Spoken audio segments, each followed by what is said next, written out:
সব ঢাড়াঢাড়ি কমপ্লিট হয়ে গেছে। এবার আমি দিদার চাটা করব, যেটা লিকার চা হবে। এই যে দিদার জন্য জলটা মাপা হয়ে গেছে। দিদা একটু বেশি চিনি খায়,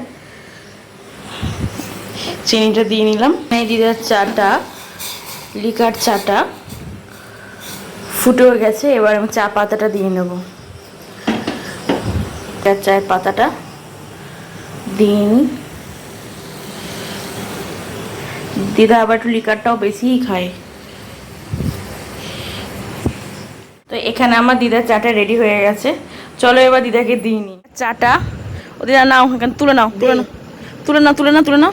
আমাকে নিয়ে যাবো এবারটা। দিদাকে চাটা দিয়ে দিয়েছি। দিদা তুমি চাটা খেয়ে নাও। এবার আমাদের চাটা করে ফেলি।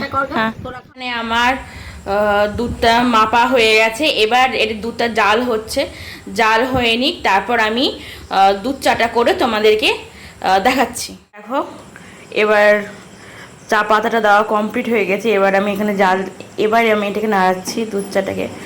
আমার মা, গৌরী মা, এত দুধ চা খেতে ভালোবাসে যে কি বলবো। আমাদের বাড়িতে প্রত্যেক দিনই দুধ চা হয়, সন্ধ্যাবেলাটা, সকালবেলাটা সবসময়ের জন্যই হয়। তো আমি যখনই বানাই না কেন তখনই আমি ভাবি, ইস গৌরী মা যদি থাকতো। মায়ের চা আর আমার চা রেডি হয়ে গেছে। এবার রিভিউটা জানা যাক যে কেমন করেছি। ওমা খাও।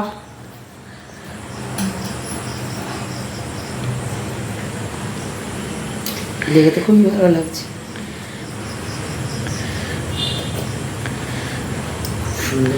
আমার চায়ের সম্পর্কে তুমি আমার ফেসবুক আর ইউটিউব বন্ধুদের বলো। হ্যাঁ, ও প্রচণ্ড ভালো দুধ চাটা বানায়, র চাও ভালো বানায়।